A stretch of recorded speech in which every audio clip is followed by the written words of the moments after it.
Assalamualaikum warahmatullahi wabarakatuh. Salam. Alhamdulillahilladzi arsala rasulahu bil huda wa dinil haq liyudhhirahu 'ala dini kullihi wa kafa billahi shahida. Asyhadu an la ilaha illallah wa asyhadu anna Muhammadan abduhu wa rasuluhu kana nabiyyan wa rasulan ba'da. Alhamdulillahirabbil alamin, pada siang hari ini kita bisa bertatap mayat untuk melakukan presentasi mata kuliah Bahasa Indonesia yang diampu oleh Ibu Agia Suciprati WMPD. Salawat serta salam semoga tetap tercurah limpahkan kepada Nabi panutan kita semua, yakni Nabi Muhammad Sallallahu Alaihi Wasallam, kepada para sahabatnya, keluarganya, dan semoga sampai kepada kita selamanya. Baik, untuk hari ini kami dari kelompok 2 yang beranggotakan Alfi, Yundra, Nisa, Alda, Dimas, Seni, dan saya sendiri Rahil akan mempresentasikan satu makalah mengenai cerpen. Ya, baik. Untuk materi yang pertama mengenai pengertian cerpen dan sejarah singkat cerpen yang akan dijelaskan oleh Alfi. Kepadanya saya persilakan. Baik, terima kasih kepada moderator yang telah memberikan saya kesempatan untuk memaparkan, yaitu yang akan saya bahas, pengertian cerpen dan sejarah. Cerita pendek atau yang sering disebut dengan cerpen adalah salah satu karya sastra yang berbentuk prosa dan hanya memiliki satu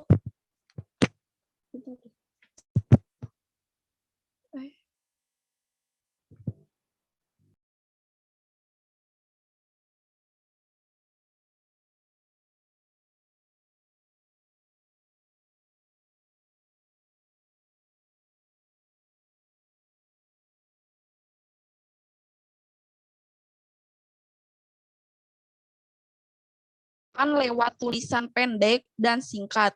Cerpen disebut juga sebagai karangan fiktif yang berisikan tentang kehidupan seseorang yang diceritakan secara ringkas dan berfokus hanya pada suatu tokoh saja. Sejarah cerpen sudah ada sebelum abad ke-10. Pada waktu itu cerpen umumnya tidak dianggap sebagai bentuk sastra yang berbeda. Tapi meskipun dalam hal ini tampaknya merupakan genre modern yang unik, faktanya adalah fiksi. Proses pendek hampir setua bahasa itu sendiri. Sepanjang sejarah, manusia telah menikmati berbagai jenis narasi singkat, seperti jazz, anekdot, dan mempelajari penyimpangan. Evaluasi cerita pendek pertama kali dimulai sebelum manusia dapat menulis, untuk membantu membangun dan menghafal dongeng. Pendongeng awal sering mengandalkan frasa stok, ritme tetap, dan sajak. Akibatnya banyak narasi tertua di dunia seperti kisah Babilonia kuno, Epic Gilgamesh ada dalamnya. Gitu saja yang saya dapat sampaikan. Saya kembalikan lagi kepada moderator.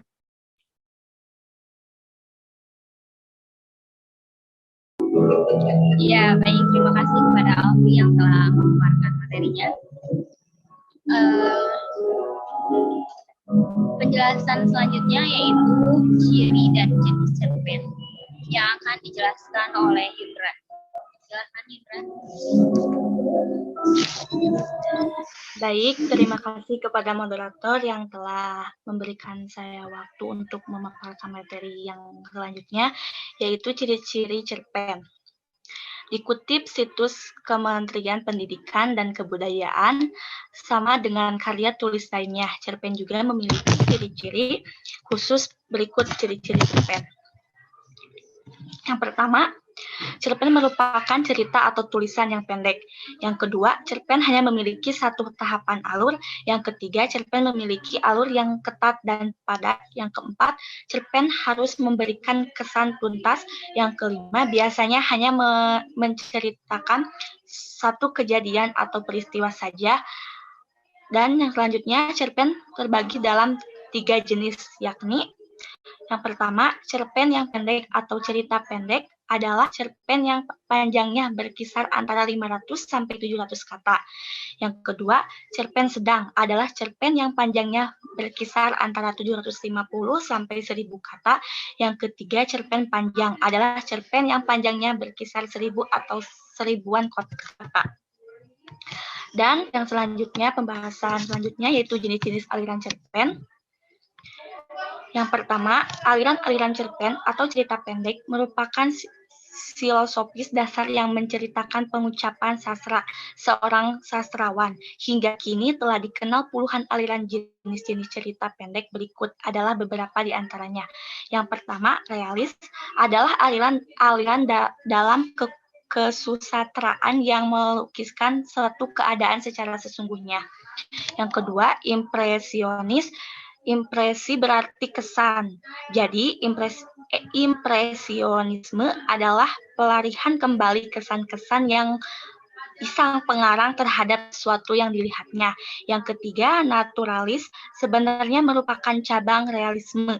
Jika realisme menyajikan hal-hal yang nyata dalam kehidupan sehari-hari, naturalisme cenderung melukiskan segala kenyataan yang ada tanpa memilih atau menyeleksinya. Yang keempat, neonaturalis berarti neonaturalisme baru, yakni bentuk lanjutan naturalisme. Aliran ini merangkum realisme dalam naturalisme. Yang kelima, determinis, merupakan cabang dari naturalisme, yaitu aliran kesusastraan yang menekankan pada takdir. Yang keenam, ekspresionis, dijelaskan oleh Dr.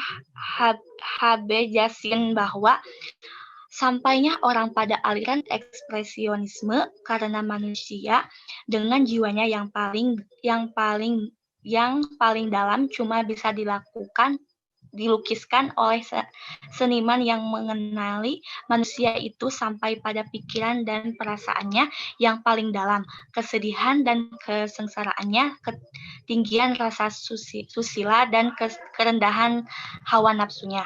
Yang ketujuh, romantis atau percintaan, mengutamakan perasaan. Ada anggapan romantisme adalah penyakit kaum muda yang belum banyak mengecap pengalaman dunia. Yang kedelapan, idealis. Dr. Sabarudin Ahmad dalam Pengantar Sastra Indonesia Medan Saipul 1975 menyatakan bahwa aliran idealisme adalah aliran romantik yang mendasarkan cita-citanya pada cita-cita si penulis atau kepada ide pengarang semata. Terima kasih, saya kembalikan lagi kepada moderator.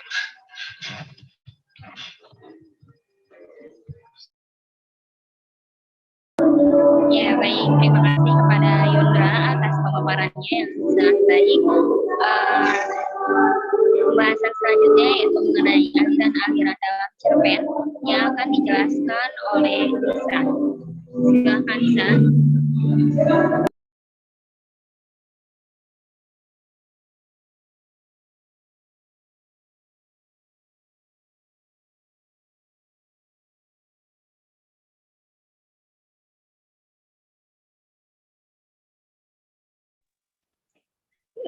Baik, terima kasih yang telah memberi waktu untuk menyampaikan.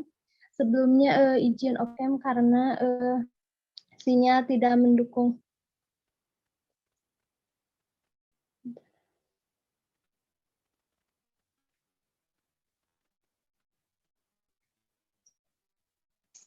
Aliran-aliran dalam cerpen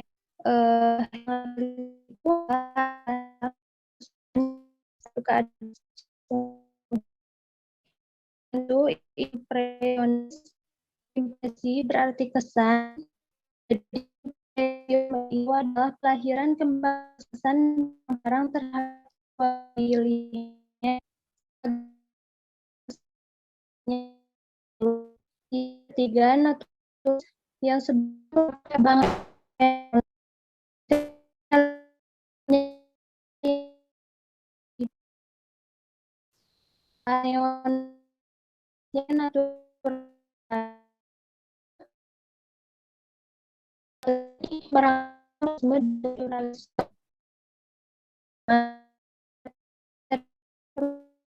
natural aliran kesan yang alir ini ditentukan oleh unsur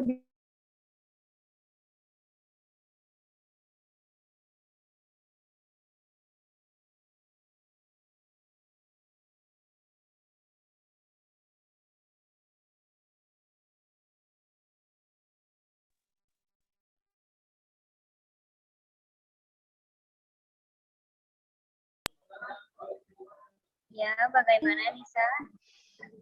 Sepertinya terkendala jaringan ya, teman-teman.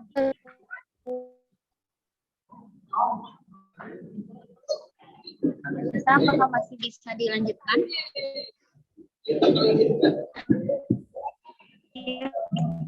Itu romantis mengaman perasaan anggapan tanggal punya pengalamannya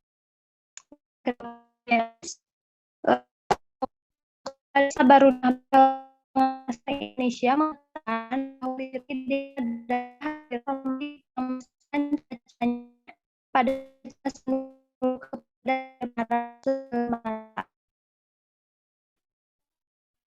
Terima kasih Pak. Ya, baik. Terima kasih Nisa atas penjelasannya. Meskipun sedikit terbata-bata ya karena mungkin terkendala jaringan. Baik, selanjutnya yaitu mengenai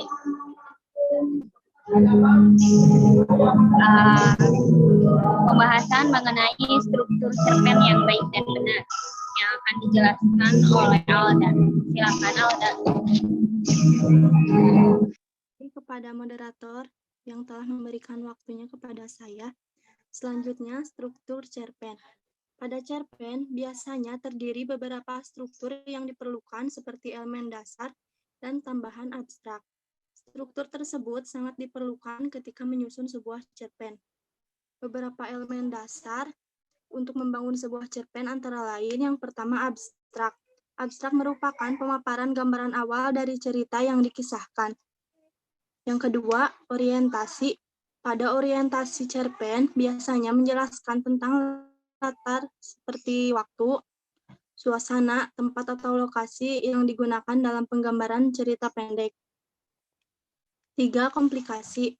Komplikasi menjelaskan tentang struktur yang berkaitan dengan pemaparan awal suatu masalah yang dihadapi oleh tokoh. Watak dari tokoh juga dijelaskan pada bagian ini. Selain itu, pada komplikasi juga menjelaskan urutan kejadian yang berhubungan dengan sebab akibat. Dan yang keempat, evaluasi. Pada bagian evaluasi ini, terjadi konflik masalah yang semakin memuncak. Konflik mulai menuju bagian klimaks dan mendapatkan penyelesaian atas masalah yang terjadi. Sekian materi yang dapat saya sampaikan. Saya kembalikan lagi kepada moderator.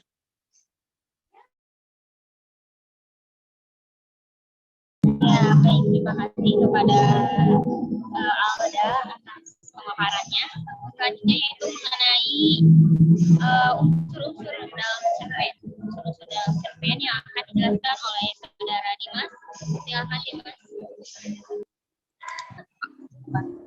Terima kasih kepada moderator yang sudah memberikan saya waktu. Di sini saya akan menjelaskan unsur-unsur cerpen atau unsur-unsur intrinsik. Unsur-unsur intrinsik meliputi tema, alur, suasana, tokoh, penokohan, latar, gaya bahasa. Yang pertama, tema. Mengenai tema, Saat dalam Ali tahun 1967 berpendapat bahwa tema adalah suatu yang menjadi persoalan bagi pengarang di dalamnya, yang terbayang pandangan hidup dan cita-cita pengarang. Bagaimana ia melihat persoalan itu. Selanjutnya Box dan Warren dalam Trigan tahun 1984 menyatakan tema adalah pandangan tertentu mengenai kehidupan atau rangkaian nilai tertentu yang membentuk atau membangun dasar atau gagasan utama dari suatu karya sastra. Yang kedua, alur. Pengertian alur menurut Sudirman tahun 1992 berpendapat bahwa alur rangkaian peristiwa yang direka dan dijalani dengan seksama yang menggerakkan cerita melalui rumitan ke arah klimaks dan selesaian. Yang ketiga, tokoh. Menurut Semi tahun 1988, tokoh ia pelaku dalam karya sastra. Dalam karya sastra biasanya ada beberapa tokoh, namun hanya ada satu tokoh utama. Tokoh utama ialah tokoh yang sangat penting dan menjadi peran utama dalam karya sastra. Yang keempat adalah penokohan. Penokohan atau watak atau perwatakan menunjukkan pada sifat dan sikap para tokoh seperti yang ditafsirkan oleh pembaca atau lebih menunjuk pada kualitas pribadi tokoh. Dengan demikian, istilah penokohan lebih luas pengertiannya daripada tokoh. Yang kelima, pengertian latar. Pengertian latar menurut Yudhyono tahun 1981 mengemukakan latar adalah lukisan atau gambaran mengenai ruang atau waktu yang terjadi peristiwa selanjutnya. Yang keenam, gaya bahasa. Mengenai unsur gaya bahasa, Semi berpendapat dalam bukunya tahun 1988 mengemukakan gaya bahasa atau gaya penceritaan adalah tingkah laku pengarang dalam menggunakan bahasa. Bahasa tersebut menyangkut pilihan materi bahasa, pemakaian ulasan, dan pemanfaatan gaya bertutur. Mungkin itu saja yang bisa saya sampaikan. Saya kembalikan kepada moderator. Ya, baik. Terima kasih kepada Saudara Dimas yang telah memberikan penjelasannya yang cukup bagus. Selanjutnya, kita masuk ke bab 3, yaitu mengenai analisis dan sinopsis analisis cerpen. Ya, di sini kami menganalisis 3 cerpen ya. Menganalisis unsur intrinsik yang terdapat dalam cerpen. Nah, ya di sini saya akan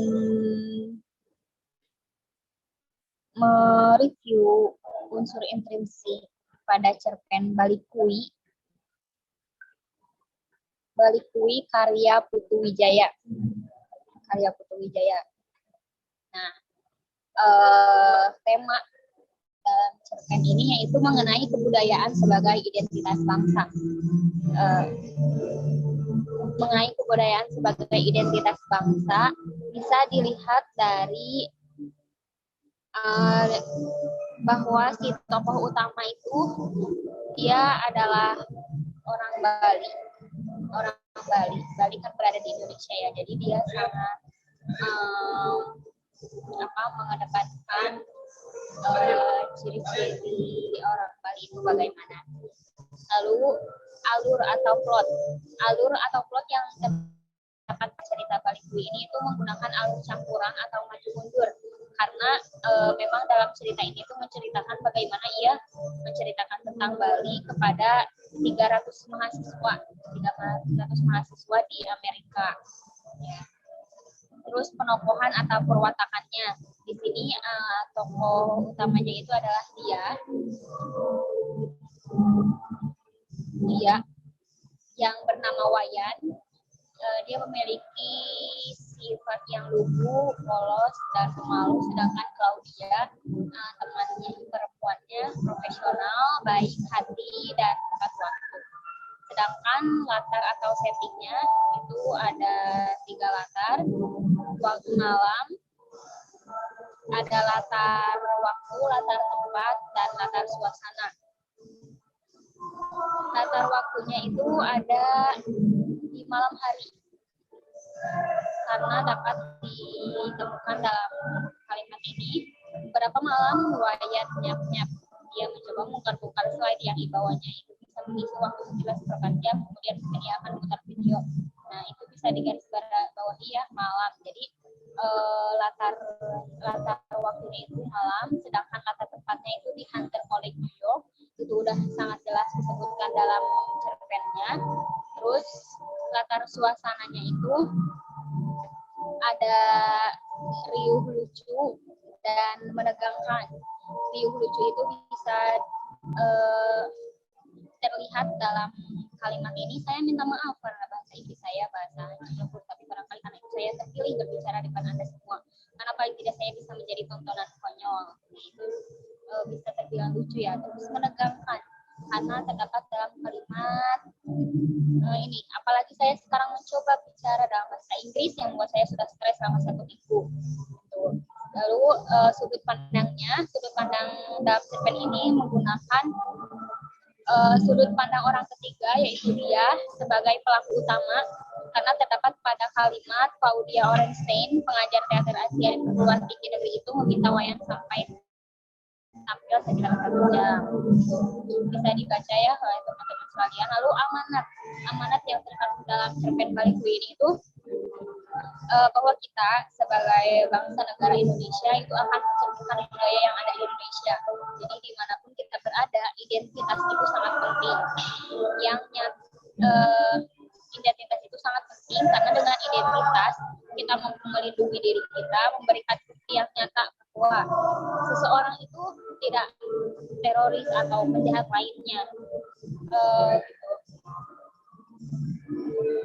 Lalu dengan usaha semaksimal mungkin meski terkadang hasil tak sesuai apa yang diterapkan, berusaha tanpa menyerah, karena kan si wayang itu dia gugup tapi tetap berusaha untuk tampil di depan 300 mahasiswa.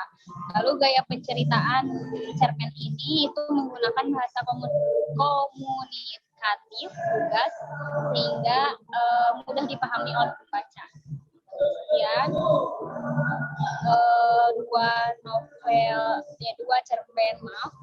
cerpen lainnya akan dijelaskan oleh Seni. Silakan Seni. Ya, baik. Terima kasih kepada moderator yang telah memberikan waktunya kepada saya untuk menjelaskan tentang analisis unsur intrinsik yang berjudul Martini oleh Kurniawan. Unsur intrinsik tema yaitu percayalah pada niat baikmu. Latarnya tempat dalam bis atau dalam perjalanan dan di kampung. Waktunya 3 tahun setelah kepergian Martini ke Arab Saudi. Suasananya menegangkan karena adanya konflik yang timbul ketika tokoh utama bermimpi. Kemudian plot atau alur ceritanya itu adalah alur maju karena jalan cerita dijelaskan secara runtut. Pada awal cerita diawali dengan pengenalan tokoh, kemudian tokoh bermimpi. Pada mimpinya itu timbul pertentangan yang lanjut ke konflik atau klimaks, dilanjutkan dengan anti klimaks, dan pada akhir cerita terdapat penyelesaian. Lalu tokoh dan penokohan. Tokoh utamanya yaitu Martini. Wataknya Martini adalah penyabar, lembut, pekerja keras. Terus tokoh pembantunya Mbok, yaitu penokohannya itu sabar. Kemudian Andra, penokohannya yaitu patuh terhadap orang tua. Mas Koko, penokohannya tidak bertanggung jawab terhadap keluarga. Kemudian amanat. Sudut pandang di sini adalah orang ketiga. Yang terakhir yaitu amanat. Amanat di sini yaitu seharusnya suami bertanggung jawab untuk mencari nafkah bagi anak dan istrinya. Jangan dulu bersikap suudzon kepada seseorang bila belum ada buktinya. Keuletan dan kesabaran dalam bekerja akan membuahkan hasil yang baik dan selalu berbuat baik untuk mendapatkan ridha Allah Subhanahu wa taala. Terus analisis unsur intrinsik yang selanjutnya, tema kemampuan mengontrol diri. Latar tempat di rumah kamar sempit di gang batu tulis atau saat itu adalah di area daerah kumuh. Waktu sebelum dia sukses, suasana sedih atau ramai dan gembira. Plot atau alur cerita dalam adalah alur maju karena jalan ceritanya ya diceritakannya secara runtun seperti tadi. Kemudian tokoh dan penokohan. Tokoh utamanya yaitu Khairul Tanjung. Wataknya yang sabar, pekerja keras, bertanggung jawab. Kemudian Ibu Halimah itu tokoh pembantunya. Anita Tanjung, Brigjen Dr. Surkarji, Boy M. Bahtiar, dan Mas Yandaryono yang selalu berbuat positif. Sudut pandang di sini, sudut pandang orang ketiga. Lalu amanatnya hubungan manusia dengan Tuhan terdapat 5 jenis dari 7 jenis moral yang ada, yaitu pasrah dan menurut kepada Tuhan, berdoa atau memohon kepada Tuhan, mengakui kebesaran Tuhan, duka cita kepada Tuhan, dan perasaan keagamaan. Kemudian hubungan manusia dengan diri sendiri terdapat 7 nilai dari 10 jenis. Eksistensi diri, harga diri, rasa percaya diri, rasa takut, rasa dendam, tanggung jawab terhadap diri sendiri, dan kewajiban terhadap diri sendiri. Dan hubungan manusia dengan manusia lain terdapat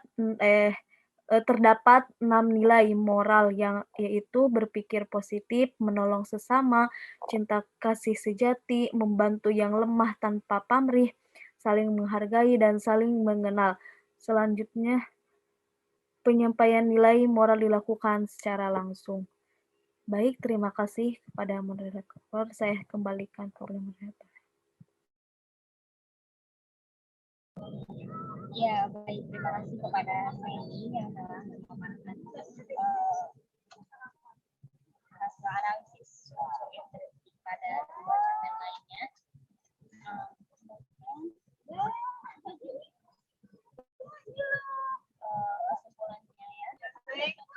Kesimpulan dari makalah kami itu berdasarkan uraian penjelasan di atas bahwa cerpen itu merupakan jenis karya sastra modern yang dihasilkan dan berkembang dalam berbagai masyarakat modern. Nah, cerpen ini itu karangan yang berbentuk naratif. Cerpen mengisahkan sepenggal kehidupan manusia yang penuh pertikaian, memalukan atau menyenangkan, dan dengan alasan yang tidak melupakan. Cerpen memiliki unsur intrinsik dan juga unsur ekstrinsi. Nah, saran dari kami yang pertama, dalam mencari keseluruhan cerpen itu harus membaca cerpen dengan saksama dari awal sampai akhir cerpen. Dan kedua itu dalam penulisan cerpen kita harus menentukan langkah-langkah seperti menentukan tema, menentukan tujuan, menggunakan cerpen. Jadi harus sistematik ya dalam pembuatan cerpen. Ya mungkin sekian dari kelompok kami. Terima kasih atas perhatiannya.